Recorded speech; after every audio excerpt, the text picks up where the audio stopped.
A essa crise, digamos assim, no chão da fábrica, se soma uma outra. Quando o milagre começa a não acontecer, a ponto de até início de 2012, no início do segundo mandato, 2012 não, 2012, 2013, o presidente da República tinha uma aprovação de quase 70%, ela caiu em 2 semanas, em junho, 30%. Bom, nesse momento, aí sim, aí tem a crise, digamos, uma crise clássica, que é uma crise de poder que não nos interessa. Quer dizer, não nos interessa, interessa para nós é mortal, porque digamos assim, o nosso campo popular está se alinhando com um dos lados. Esse lado é uma espécie de corte internacional que é vendido ideologicamente, embora o capitalismo seja o mesmo, que é uma espécie de Segunda Guerra Fria imaginária, que é um capitalismo de Estado rivalizando com um capitalismo dito de preferencialmente amistoso com o mercado e assim por diante. Então, volta tucanos e... Então, são dois modelos. O mais extraordinário disso tudo é a esquerda, ainda que se acha de esquerda, que embarcar nessa canoa furada vai morrer, vai acabar como esquerda, que é o seguinte: imaginar, vai morrer pelo quê? Qual é o projeto? Está havendo, bom, agora não queria falar dessas coisas, mas está havendo uma espécie de grande disputa ideológica no interior do governo, no campo popular, da esquerda, movimentos sociais, partidos e assim por diante, porque houve um desarranjo estratégico que nós estamos fazendo, realizando o programa do inimigo, tal. Está lá o primeiro-ministro da Economia e assim por diante, que está fazendo exatamente o que eles iam fazer com ou sem, para dar credibilidade. Porque se trata de um realinhamento nacional, interno e internacional, uma política de poder. Política de poder no seguinte sentido: o que os mais intransigentes, os mais puros, os mais ideológicos, não fisiológicos, no campo, digamos, no domínio, no establishment governamental, hoje estão dizendo, os ideólogos deles, os melhores ideólogos estão lá, enfim, vários ministérios, inclusive o Ministério da Defesa, estão dizendo o seguinte: nós estamos enfrentando o nosso inimigo neste momento, é um inimigo deste modelo de crescimento econômico, que é um capitalismo de Estado, cujo ideal, mas é um ideal, uma espécie de utopia, de irmão mais velho a ser imitado, é a China. Bom, a China, entre outras coisas, é uma das sociedades mais horríveis do planeta. Tem coisa pior. Mas só ler alguma coisa sobre sociologia da China, e não os números da China, mas o que se passa nas cidades chinesas, é uma sociedade invivível. Tal grau de... É uma guerra civil permanente de todos contra todos, uma coisa impressionante. E é uma corrida com o tempo, porque no subconsciente, para falar de maneira vulgar, chinês, todo mundo sabe que isso vai acabar. É impossível.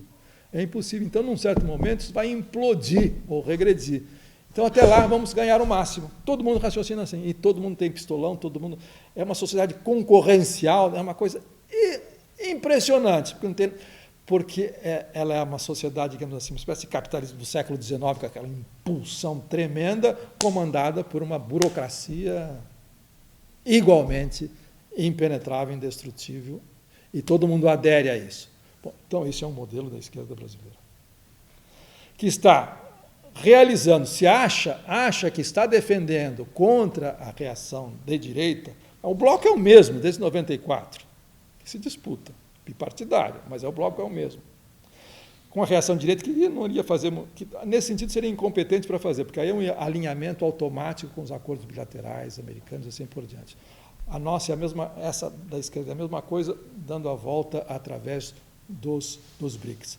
Então, a esquerda está se apresentando agora. É só ler os manifestos, os documentos, como os reais defensores dos interesses nacionais. Quais são os interesses nacionais? Eu pergunto. Empreiteiras, bancos, construtoras, indústria armamentística, Amazônia, biodiversidade, marco civil da internet e assim por diante. Nós somos classe...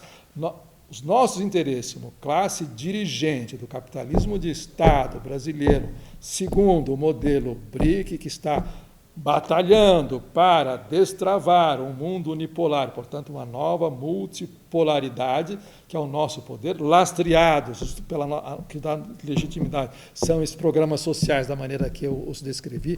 Nós somos a elite nacional que temos um projeto de projeção do poder nacional na América Latina e alhures, MINUSTAH, inclusive. Isso é a esquerda. Aí pede boné, olha, vamos para casa estudar, vamos fazer outra coisa, enfim.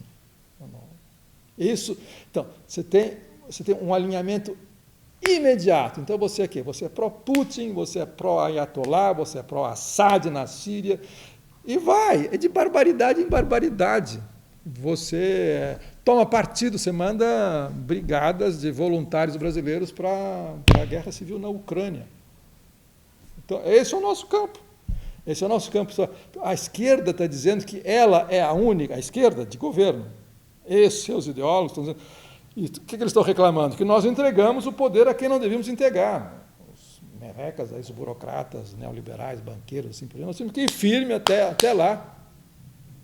E nós somos a classe dirigente, nós vamos realizar o projeto nacional brasileiro, nós somos a burguesia histórica, que não existe mais, não fez. Mas isso é um horror. Isso é um horror. Para vocês terem ideia do horror, basta a gente se entrar na pele de um índio. Pronto. Que a esquerda não está acostumada a pensar nisso. Para ver o que significa não estar junto, dentro desse projeto, onde sai dinheiro para teatro também. É isso, nós estamos saindo disso. É dinheiro sujo de sangue mesmo, não tem conversa. Não tem conversa. Então, eles são desenvolvimentistas e só há desenvolvimento com segurança. Então, quais são os primeiros ministros, fora o diplomata que se deu mal lá por causa do caso, só que eu não vou reclamar, quais são os ministros da Defesa que se dão bem com as Forças Armadas, que montaram isso aqui? Porque o projeto histórico das Forças Armadas de 64 era um capitalismo de Estado brasileiro, Brasil potência, com indústria bélica. Quem são os ministros que se dão bem com os militares gostam? São os ministros populares. Estava aí na televisão há 15 dias atrás, falando seriamente, o ex-governador da Bahia, atualmente PT, ministro da Defesa, dizendo que nós não podemos paralisar as nossas Forças Armadas. Temos o projeto isso, projeto aquilo, os aviões assim, o submarino assado, a Amazônia assim, e ponto, acabou. Isso é música para os militares, é óbvio. É óbvio. E a indústria bélica é uma indústria que exporta, que dá emprego, que produz inovação tecnológica, por aí afora. Quem é que está fazendo isso? Tucano? O Tucano vai tomar champanhe, Tucano vai confraternizar com o Clinton, que quer nos ferrar. Por isso que era uma alucinação. Eu falo, olha, eu estou fora de campanha eleitoral, você não vem com essa conversa, frente única para derrotar, barrar o caminho da direita fascista no Brasil. Tem paciência, meu amigo. Que direita fascista? Você acha que os militares vão barrar a posse da presidente eleita, PT? Mas você tem brincadeira. Eles podem, no máximo, o máximo que pode acontecer, e se houver uma situação de caos social, aí eles estão lá na Constituição, lei e ordem é com eles. Aí é o próximo capítulo da crise, se vocês viram os exercícios do Comando Leste na Sabesp. Eles não estão brincando. Nós é que estamos brincando de enfrentar, barrar nas ruas a progressão do fascismo. Tudo bem. Isso é para ganhar a eleição de 4 em 4 anos. Agora vai ser só de 5 em 5 e um mandato só. Então, essa é a briga. Então, tem uma briga real, que é uma espécie de diversionismo em ato, que faz com que você é constrangido a cerrar fileiras para defender, blindar uma estratégia que é uma política de poder mesmo. E essa política de poder quando se fala em disputa, governo de disputa, é isso. Só que os bobos na rua falam governo de disputa, nós temos que, porque a ministra isso, do desenvolvimento social, o ministro do desenvolvimento agrário, não sei mais o quê, acha que é disputar para lá, puxar o tapete para cá, puxar para lá. O governo de disputa é isso. Só que, bom, eu não vou começar a falar de política internacional, não adianta, mas você vê onde é que nós estamos. É uma espécie de fim de linha. Bom, a crise, portanto, Do ponto de vista, digamos assim, popular, o que é assustador é porque esta barragem que foi feita, barragem no sentido de dique, de contenção, que foi de 94 para cá, e eu incluo do Plano Real ao Bolsa Família, é um contínuo só.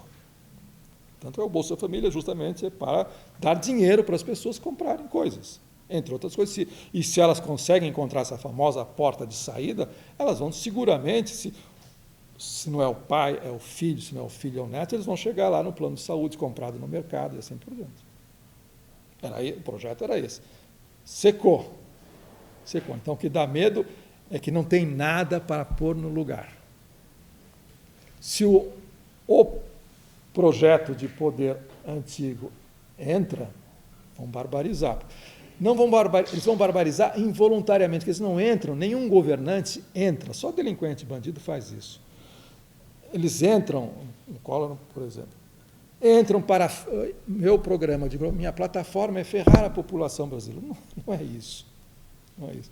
A minha plataforma de governo é atender os meus, no caso da assim chamada direita financeira, é atender os meus clientes nacionais e internacionais e continuar de maneira mais competente os planos sociais implementados. Só que eles não têm nenhuma credibilidade para implementá-los em tempos normais, mas não são mais tempos normais. Por isso, eles absolutamente não têm nada para fazer e nada para pôr no lugar. E os que estão ameaçados de serem escorraçados e perderem a rapadura, não sabem fazer outra coisa senão aquilo que foi feito antes. A crise é essa. Eles não sabem fazer. Não tem. É FIES, ProUni, Minha Casa Minha Vida, Bolsa Família, acabou o dinheiro, o que faz? E aí? O que faz? E o dinheiro era um dinheiro barato, não custava nada. O serviço da dívida interna continua astronômico e vai 2/3 do orçamento. Então, nem se tocou nisso, nem se toca nisso. Tem gente de esquerda no PT que fala, de vez em quando lembra disso, mas não. Bom, e essa é a crise, bom, eu encerro, para a gente começar a conversar sobre o sonho. E essa crise ela coincide com uma outra, que não é conjuntural, mas ela é liberada a conta-gotas, e sem perdão do mal trocadilho, que é a de recursos hídricos. Ela coincide com essa... Quer dizer, finalmente os eventos extremos vão começar a se reproduzir no meio desse segundo desmanche, desse segundo colapso da modernização brasileira num patamar mais rebaixado. E coincide com uma coisa que era inesperada na utopia brasileira, no imaginário brasileiro, que era uma crise de energia e água no Brasil. 12% da água potável do mundo está no Brasil. Mas vai. Uma coisa não tem a ver com a outra. Bom, então você tem, veja só a gente juntar as duas pontas, uma briga de cachorro grande lá dentro para saber quem fica com a rapadura do capitalismo de Estado brasileiro. Porque na mão tucano, na mão petista, é o mesmo capitalismo de Estado. Tem erro. E no meio, como eles não se entendem, tem um bando predador que está roendo o país, como foi na era Collor. Chama-se Congresso Nacional, com todas as suas bancadas. Na Bíblia, evangélica, saúde, bala, agronegócio, e todos, então é uma espécie de... É uma corrosão, uma nuvem de gafanhoto, como há um vazio de poder, porque eles estão se engalfinhando lá, não se entendem. Não se entendem porque não tem projeto.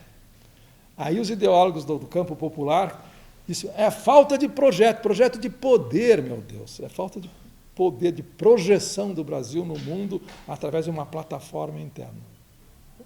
E nisso as pessoas ficam apavoradas. Então, junta o quê? Se a gente junta aquele ensaio que foi feito de propósito, foi filmado de propósito, para ir para a mídia de propósito, olha, nós estamos atentos, nós temos planos de contingência, porque, inclusive, temos que pensar em remoção de populações. Plano de contingência não é que isso vai acontecer, é contingência. Mas nós temos sim, de julho a outubro, imaginando que no cenário ideal, 6 milhões de pessoas sem água. 6 milhões de pessoas sem água não é simplesmente não poder tomar banho, cozinhar, assim por diante, durante 5 dias. É muitas mais coisas, que é uma aceleração do desemprego. Em primeiro lugar, que muitos pequenos negócios fecham por falta d'água. Depois tem o problema da agricultura, precisa de água, tem os grandes consumidores. Portanto, é um cenário de anomia. E isso precisa garantia da lei e da ordem, portanto, militares. E militares com poder soberano, isto é, exceção. Exceção. É a crise. Né? A crise são tempestades que vêm de todos os lados. E o pior de tudo, para nós mortais, ou para nós judeus, como dizia a mãe de um amigo meu, e para nós judeus, isso é bom ou é mal? Geralmente é sempre mal. E para nós judeus, o que acontece? Acontece que nós estamos, nesse momento, que não é pouca coisa. As pessoas tentam minimizar porque acham que é contornando Eduardo Cunha, põe um ministro aqui, quando as coisas vão se resolver, a gente ganha a eleição em 2018. É loucura.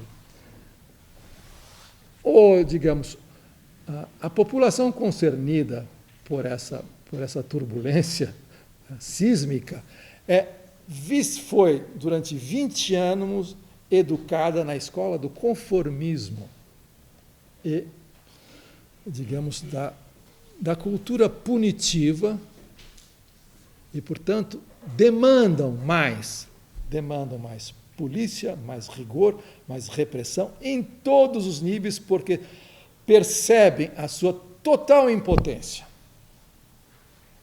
Exemplo particular, a capitania hereditária de São Paulo, que é tucana há 20 anos. Ele foi reeleito, não é a despeito de ter mentido durante a campanha, não vai faltar água, ele já estava racionando a água. Havia um racionamento. Ele simplesmente diminuiu, não leio os números, a vazão diminuiu de quase 2/3. Então, diminuindo a vazão, é claro que o sistema Cantareira, entre outros, baixa menos, e, portanto, posso dizer que não vai faltar água. Claro, todo mundo sabia. Quer dizer, as populações atingidas por esse racionamento real, não declarado, não legal, sabiam que estava faltando água. Ele dizia todo dia não vai faltar água, não vai faltar água, e foi reeleito de maneira estrondosa no primeiro turno. Por quê? Não é a despeito disso, é por isso. Populações que se sentem impotentes diante de um processo macro que elas não dominam, elas recorrem a um poder soberano de decisão.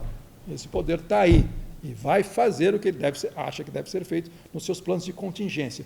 E ela está de acordo, ela está aplaudindo, qualquer tipo de dissidência, eles vão para cima, será aplaudido. Então nós podemos ter assassinatos políticos, assim por diante.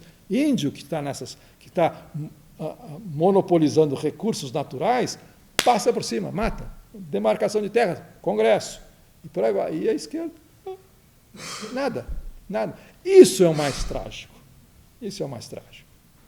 Isso, de fato, para nós judeus, é o que conta. É isso com apoio popular. E esse apoio popular, com a desmoralização dos partidos, pode se transformar em votos para líderes. Não que eles sejam piores. Mas se vem o russomano, nós precisaríamos, era melhor o Mauricinho, que já está aí e tal. Mas como? A gente perdeu até o critério. Como é que pode ser pior? Como é que pode ser? O que é melhor? O que é pior? É isso. Então, o resultado da crise é o seguinte, é um reforço desse processo que vem desde o fim da ditadura, que é um reforço que é a transformação das pessoas em seres apolíticos. São pessoas sem respostas comensuráveis ao tamanho dos problemas que se apresentam, que é esse horizonte completamente obscuro.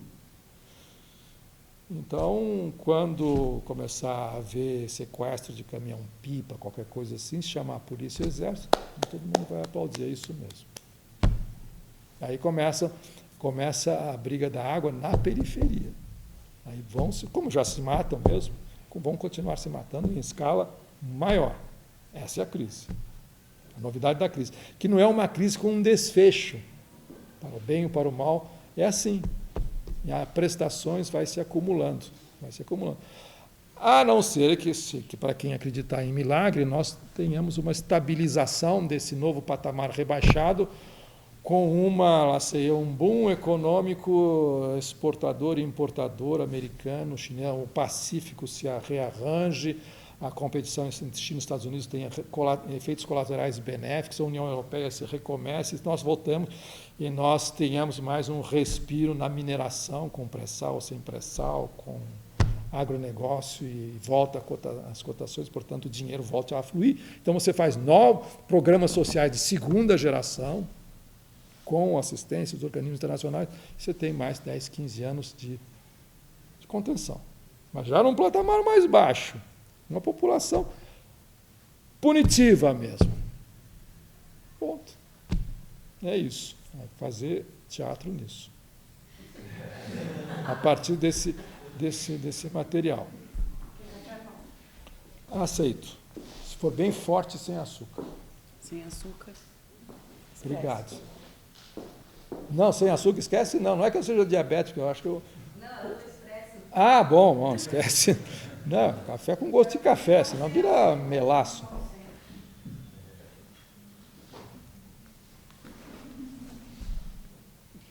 Bom, não é o fim do mundo, pelo menos nós sabemos, eu acho que está... Pode ser o começo, não é o fim do mundo. Não, outro dia tinha uma coluna na Folha de São Paulo, meu particular amigo, não grava isso, porque fica chato. O mundo não acabou. Porque coitado, não podia fazer isso. O senador Lindeberg ergueu-se no Senado e fez um discurso de oposição. E não votou, ele mais 3 não votaram. Então o mundo não acabou. Tudo bem. Lindeberg.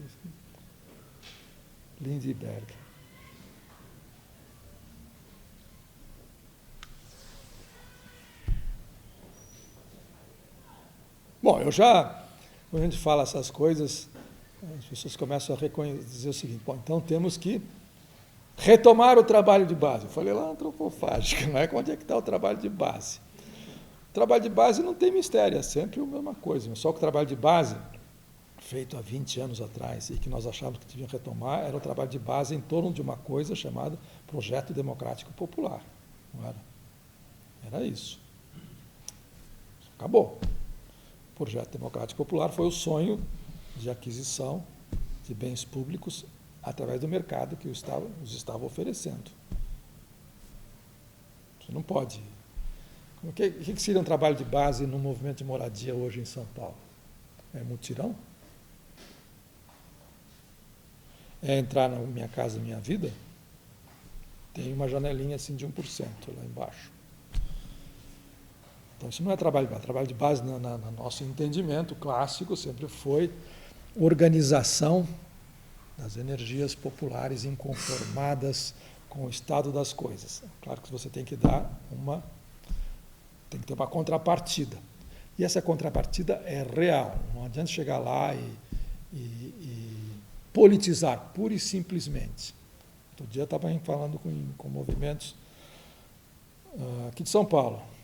Movimento de cultura, periferia, acho que é na zona, não sei se é zona leste. Uma moça estava dizendo o seguinte, bom, a gente está fazendo trabalho de base, mas nem isso estamos conseguindo fazer. Mesmo na cultura, não estamos conseguindo fazer. Por quê? Porque o pessoal chega lá para dizer, menos. Nada de coisas assim tão duras, a expressão que usaram contra nós, dizer, menos palavras de ordem duras, mais, coisas soft. Então, trabalho de base sem trabalho de base, mais ou menos isso que se demanda. Estava assim, quer dizer, já estava assim quando estava bombando esse projeto social de capitalismo de Estado, BRIC, de projeção de poder, desenvolvimentista.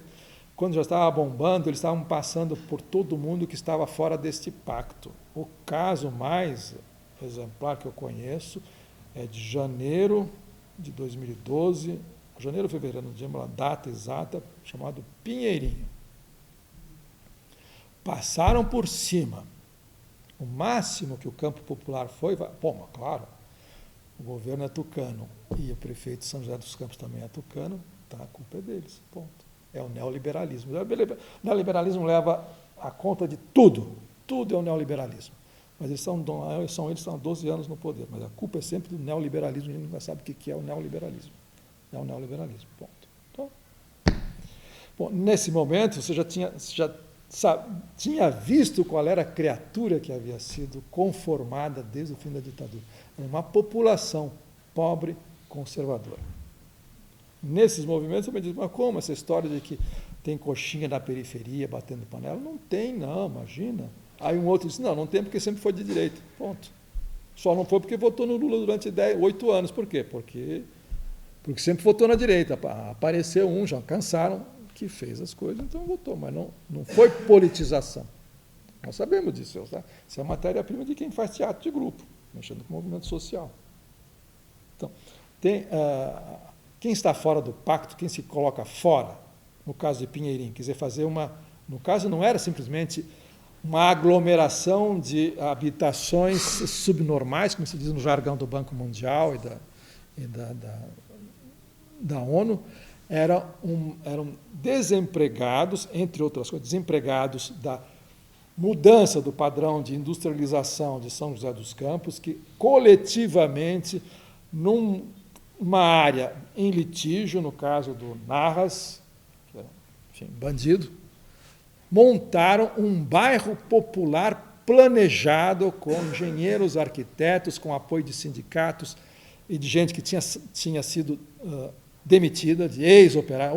Era um centro industrial, é um polo tecnológico, São José dos Campos. Portanto, era uma coisa organizada, coletiva, não era apenas um mutirão isolado aqui a colar com um edital de financiamento da Caixa Econômica, não era nada disso. Era um embrião de o que nós chamaríamos, de 20 anos atrás, de poder popular, mas alguma coisa era autônomo. No primeiro veio a enrolação jurídica de cima, deputado para lá, deputado para cá, ministro que não fala, e passaram por cima, foi filmado, está aí, nada de reação, nada, é isso mesmo. Toda vez, bom, eu estou na USP há 50 anos, 48 como professor, estudante e depois professor. Estou lá ainda, estou aposentado, mas estou na ativa ainda, só não dou aula.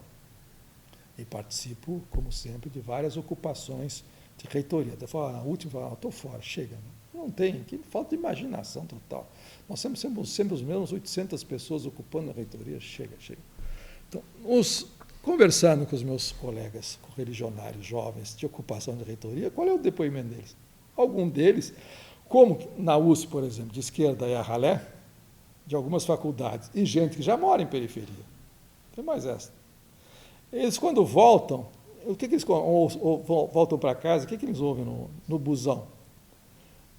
Povo, jovem, colegas de bairro, às vezes de infância. Como é que vai a playboyzada lá na USP? Playboyzada na USP, nossa, esquerda. Sim, eu vi no noticiário, a polícia entrou lá batendo, né? Bom, manda bater mais naqueles playboys, é isso, precisam aprender. Ponto. Você vai lá e ocupa, de 2 em 2 anos, ocupa a reitoria.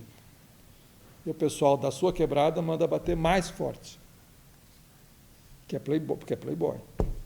E é mesmo. Só que são digamos, a classe baixa dos playboys da USP. Os de cima também querem nos matar. Então.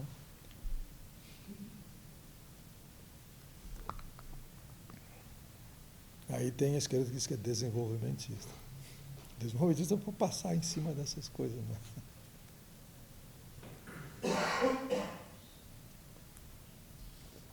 Bom, eu vim aqui para conversar. Né?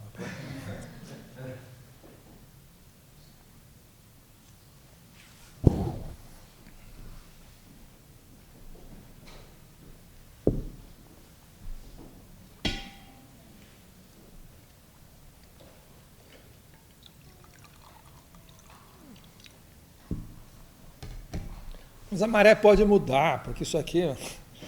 Agora estou brincando um pouquinho, a gente se relaxar um pouquinho. Como nós somos como país, a definição de nação do Benedito, é das comunidades políticas imaginadas. Não imaginárias, imaginadas. Então você imagina uma sociedade nacional. E nós nascemos no Brasil como país independente.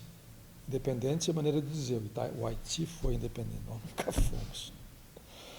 Mas um país como o Brasil e todas as repúblicas hispano-americanas, todas as nações não, jurisdições políticas, seria mais correto, que recortaram o território colonial da América Espanhola e da América Portuguesa, nasceram como organismos estatais jurídicos, administrando territórios de uma maneira estritamente moderna, se nós compararmos com o cipoal jurídico-social do antigo regime na Europa. E nascemos justamente com a expansão ultramarina do capital, que abriu uma espécie de horizonte histórico da acumulação dos negócios, portanto, nós éramos o futuro. O novo mundo era um novo tempo histórico. Está todo na biografia, uma vasta biografia. Então, essa comunidade imaginada de pessoas que tinham uma espécie de destino comum e uma relação sentimental com um território que até então era apenas um território econômico, e como o território econômico era um território avançado, nós éramos, como colônia, era um entreposto comercial de, digamos assim, de top de linha, para usar um vocabulário horroroso, porque produzir cana-de-açúcar e açúcar, e depois de adiante café e mineração, produzir açúcar no século XVII e vendê-lo no mercado internacional, é só grande corporação multinacional que faz isso. Então você chega num território que você devasta, isto é, você erradica a população, você tem uma matança inicial, os sobreviventes são enquadrados, tenta escravizar, não dá certo, aí você tem deportação de africanos, você inventa o escravismo moderno, reinventa aqui. Organiza como empresas de exportação de uma commodity, avant la lettre, para ser colocada no mercado internacional, que é o açúcar, que não tinha consumo internacional de açúcar de cana. Então, você tem que ter uma contabilidade, tem que ter financiamento, você é ligado a técnicas produtivas que você importa, vem da África, vem dos Açores, vem de Chipre. Você tem bancos holandeses, Portugal, Holanda e inglês. É um mega negócio num território estritamente econômico.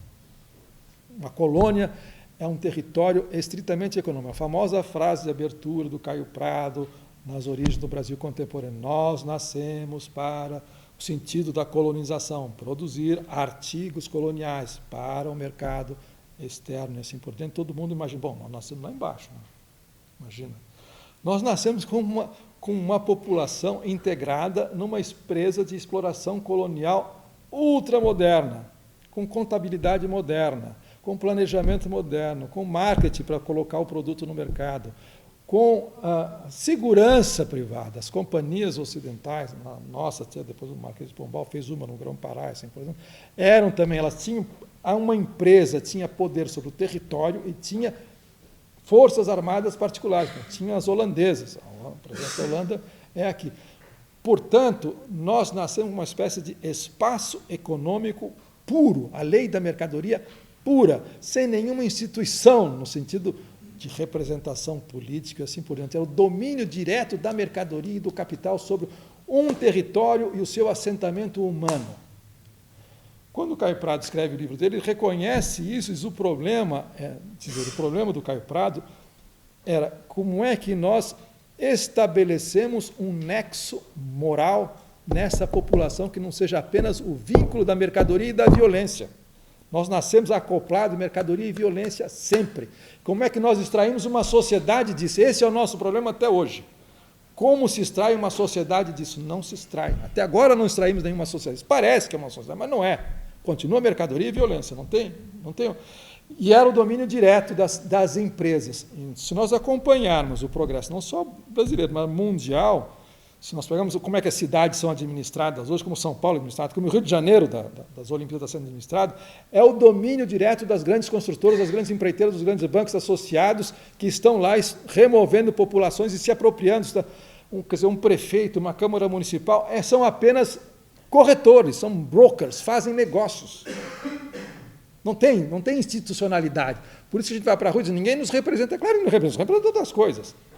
Representam outras coisas. Então, voltando, o Brasil, essa comunidade, a comunidade imaginária, como é que você podia imaginar que uma sociedade funcionando e que brotasse de dentro de um empreendimento colonial. Está lá no Celso Furtado, que não é nenhum bolchevique, ele diz o seguinte: o Nordeste brasileiro, produtor de cana e de açúcar de cana e exportando para o mundo, foi a maior área de povoamento dedicado a um fim exclusivo comercial.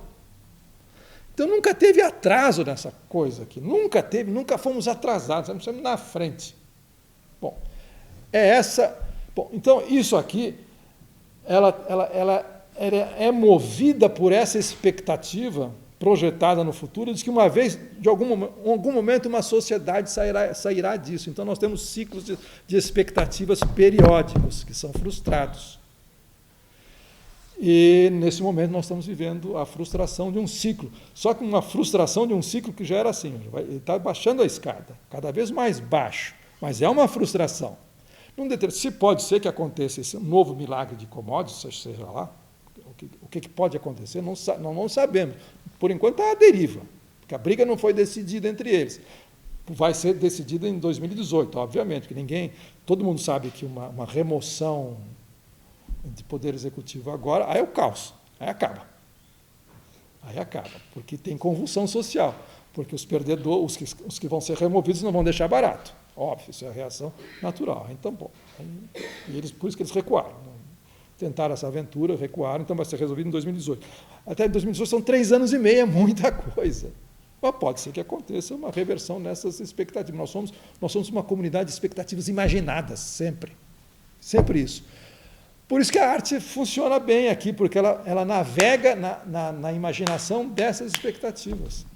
Então, onde é que houve, digamos, expectativas imaginadas no sentido forte? Houve aqui nos anos 20, nos anos 30 no Brasil, de onde saiu todo o modernismo. E o modernismo soube imaginar muito bem. Com perdão da má palavra, o Brasil era uma merda absoluta, como continua, mas era uma merda ainda maior, num certo sentido. Bom, não sei se não dá para fazer comparação de patamares de desgraça, mas então, podemos imaginar que era o Brasil da República Velha. E, no entanto, apareceu o modernismo. O modernismo apareceu por quê? Porque nessas expectativas recorrentes sobre a qual nós nos alimentamos, eles puderam imaginar outra coisa. Mas imaginaram com limitações. Era uma imaginação associada um pouco à oligarquia. E a imaginação, eles inventaram tudo isso. Eles inventaram que havia uma espécie de passado colonial quase que idílico, porque não era burguês. Então nós tínhamos uma chance histórica. E essa chance histórica seria unir, digamos, o moderno mundial, expresso na arte moderna, com esse passado colonial não contaminado pela sociabilidade burguesa, porque a colônia estava, a sociedade colonial estava relativamente isolada do mundo, portanto, preservou laços tradicionais ou assim por diante, que era uma espécie de riqueza espiritual, social, que poderia ser aproveitado por essa nova vanguarda estética ou política. Então, eles imaginaram e fizeram obras admiráveis em que a gente imagina, sempre imagina alguma coisa que pode acontecer, que é utópica. Você lê o Macunaíma, você dá risada, mas você percebe que existe utopia ali, mas existe uma grande dose de melancolia. Macunaíma morre nas piores condições, sofrendo, ele vira estrelinha, mas para chegar à estrelinha, ele sofreu para burro. Mas tem um sopro utópico ali, e feito naquele momento que tinha havido uma reviravolta em 30. Mesma coisa na época do Juscelino, apareceu alguma coisa como o moderno no Brasil. Arquitetura, pintura, cinema novo, teatro, do qual provém teatro de grupo. Tem sempre essas expectações que depois transformam-se em outra coisa. É nessa hora que a gente sobrevive. E a barbárie está comendo embaixo, mas a gente sobrevive porque tem essas expectativas regularmente frustradas. Pode ser que apareça um outro ciclo aí. Houve um momento, mas a gente já percebe, nesse momento, esse pequeno momento de celebração, de apoteose mental, que circundou esse ciclo em que nós viramos capa da Economist, com Cristo, o famoso take-off, a decolagem do Brasil com o Cristo Redentor subindo feito um foguete, houve um momento em que voltou esse antigo avatar. O Brasil está começando a dar certo. É sempre essa obsessão, tem que dar certo, o Brasil tem que dar certo, o Brasil tem que dar certo. Como o Brasil e cada vez se integra mais, mas vai dar certo, vai dar certo, vai dar certo. Aí nós começamos a perceber o seguinte, pela primeira vez esse ciclo de criação não funciona. Se nós pensarmos nessa era, é claro que isso atinge um pouco a classe, o teatro de grupo. Se nós compararmos com períodos anteriores de invenção, foi fraquinho o período, né? E na arte, e na teoria. Nenhuma teoria apareceu. A última grande foi o período de desenvolvimento. Celso Furtado e companhia. Dependência, mais ou menos, e acabou. Não tem grande pensamento, né? Não existe. Não existe. Então, você vê que já, mesmo a nossa imaginação, ela está começando a arrefecer. E aí a gente começa com os nossos complexos tradicionais. A Argentina implodiu em 2001. Pum! Caiu 20% o PIB. Tinha um médico morador de rua. Eles produziram, tira o chapéu, né? Que os caras estão fazendo. E continuam brigando entre eles. Tem um lado mafioso e um lado menos mafioso, mas de vez em quando tem uma militante amiga minha, jovem ainda, saiu pela primeira vez, ela é militante desde movimentos sociais, mas essa é barra pesada, não é light, não. Saiu pela primeira vez no Brasil, foi a Argentina, conhecer os movimentos lá. Pô, mas os caras brigam para burro lá, mas é tudo dentro do mesmo bagulho, dentro do peronismo, quer dizer, entre eles, mas brigam para burro.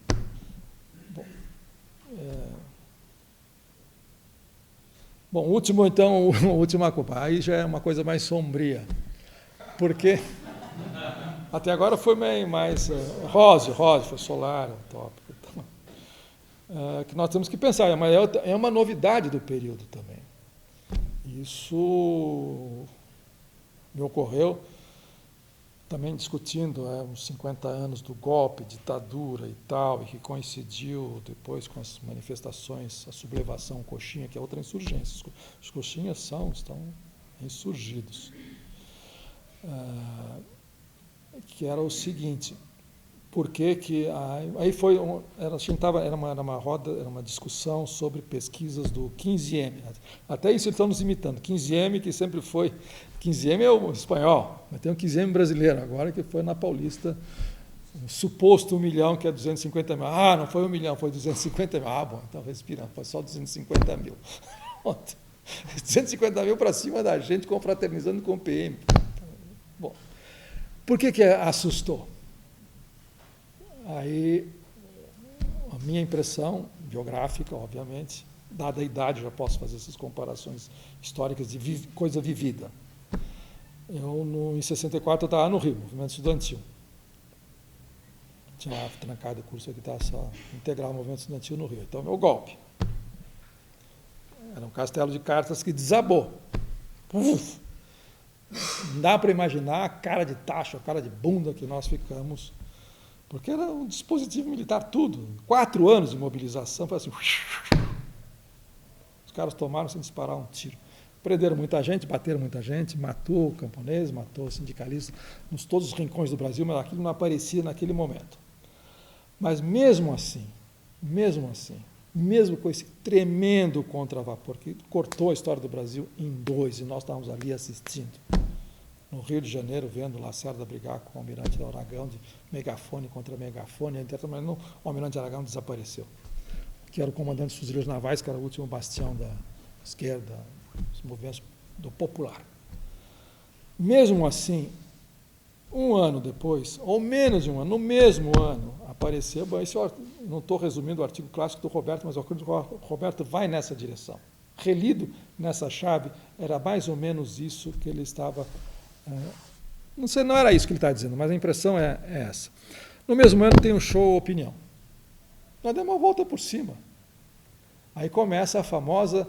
Esse é o argumento do Roberto, que esse artigo é um artigo absolutamente acho que é um dos maiores artigos da minha geração. Esse e o Ideias Fora do Lugar. O que ele diz? Qual é a constatação que ele faz? Por incrível que pareça, vem um golpe da direita, estamos em plena Guerra Fria, interno, o negócio é um horror, tudo que nós podemos imaginar, e, no entanto, os golpistas que estão deitando e rolando, já começando a matar e torturar, dizem que eles são acossados, são sob o ataque de um terrorismo cultural da esquerda nos meios de comunicação de massa, nas universidades, nas escolas, na arte, no jornalismo. Você pode imaginar. E diz, Roberto, é verdade. Derrotados, nós fingimos que não tínhamos sido derrotados, celebrávamos a nossa vitória e escrevíamos os melhores livros, fazíamos os melhores filmes, fazíamos os melhores espetáculos teatrais, até que a festa acabou um pouquinho, acabou por um interregno, com a AI-5. Aí, quando termina a vigência do AI-5 e começa a abertura controlada, planejada, para dar esta democracia, foi planejada direitinho, uma democracia de baixa intensidade, foi planejada, aí nós voltamos. Nós voltamos e essa hegemonia cultural e cultural, no sentido clássico mesmo, continua, embora ela não tenha... E depois ela começa a aparecer a base social dela, que é a nova classe trabalhadora formada pela ditadura que completa a planta industrial brasileira, a segunda Revolução Industrial, se completa com 100 anos de atraso. Bom, então, veja só, o golpe exterminista definidor da história brasileira contemporânea não nos matou, literalmente, no sentido cultural, político, ideológico. Nós continuamos dando a carta. A autoridade intelectual e moral da esquerda continuou intacta, mesmo derrotada. Mesmo depois da luta armada dizimada, continuou e retomou mais forte. De modo que esse fenômeno apareceu. Os caras estavam na rua, os tanques, tinha as comissões policiais de inquérito, assim, estavam prendendo gente, prenderam 30 mil. Destruíram sindicatos, sobretudo a repressão nos escalões médios e baixos, nos soldados, que era o mais temível, aí o pau comeu, mesmo, foi lá. Mesmo assim, o FEBEAPA estava na rua. O Stanislau Ponte Preta, genialmente, começou a ridicularizar o golpe. Isto é, nós não tínhamos, tanto é que fomos para a luta armada, nós não tínhamos medo do cara, nós estávamos com a razão, a história estava do nosso lado, cedo ou tarde nós iríamos dar a volta por cima. Claro, levantar e dar a volta, nós íamos mesmo, nós éramos melhores, nós éramos mais inteligentes, nós tínhamos a melhor teoria, nós tínhamos organização, nós íamos, perdemos por... Aí começava a lista, Partido Comunista, populismo, janguismo, perdemos por isso. Mas a gente virou a página, mas nós somos melhores. Nós somos melhores, temos os melhores quadros, o projeto nosso é melhor, socialismo, assim por diante, o desenvolvimento, tanto faz, a Revolução Brasileira está do nosso lado, e, portanto, isso não nos assusta.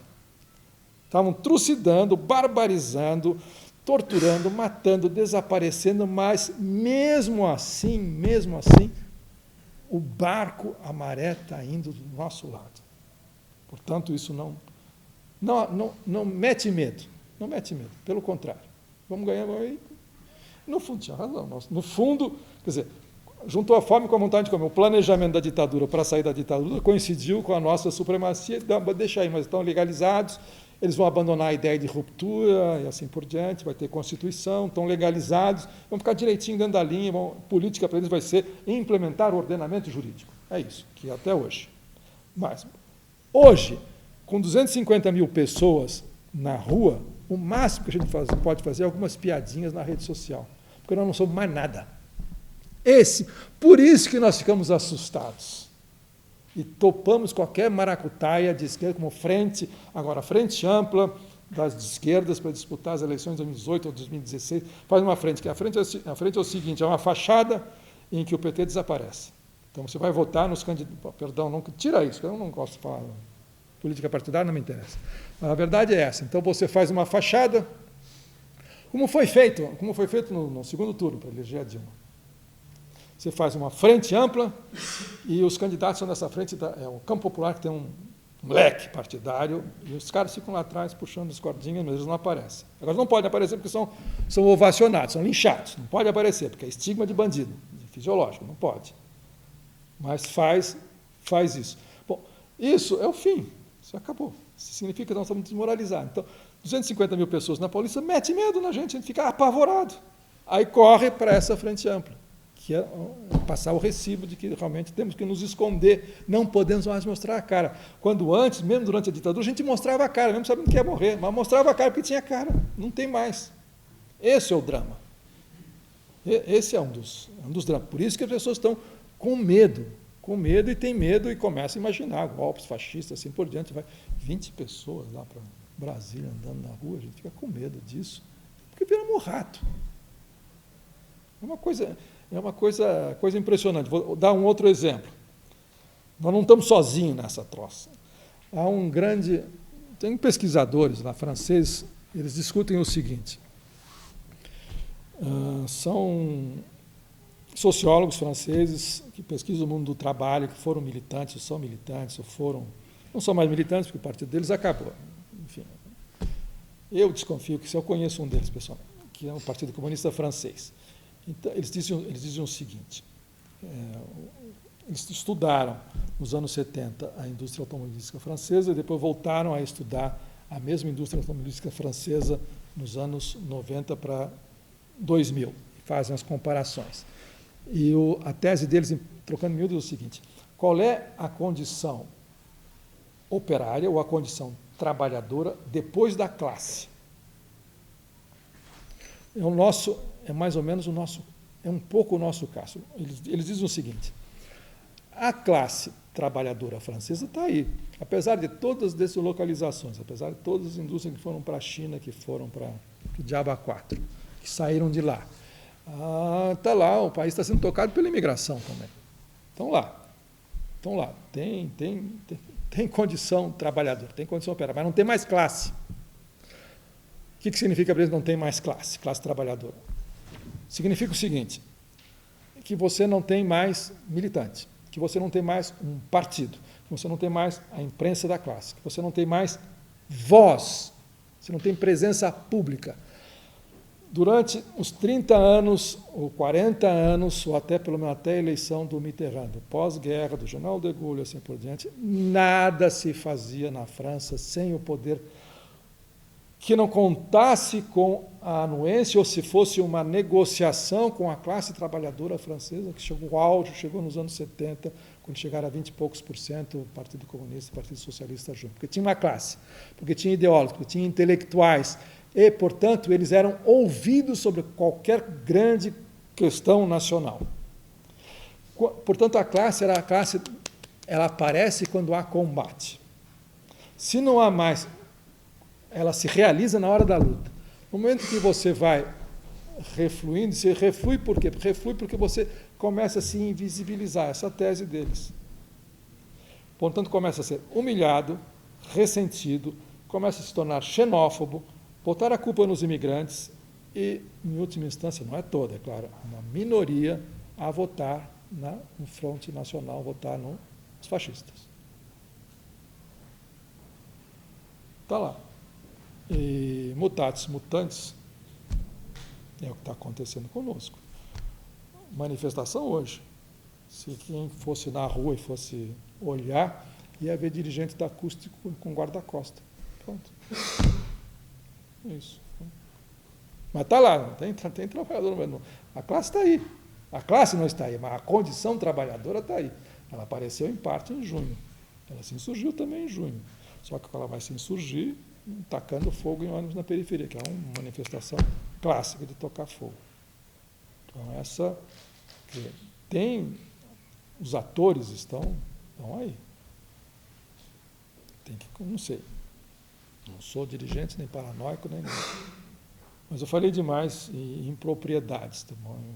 Não divulguem isso, não, porque isso é muita fantasia.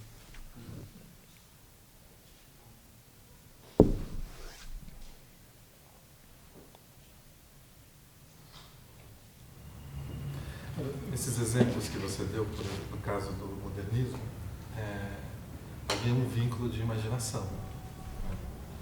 A questão hoje, talvez, seja qual é esse vínculo de imaginação? Não sei, não sou artista.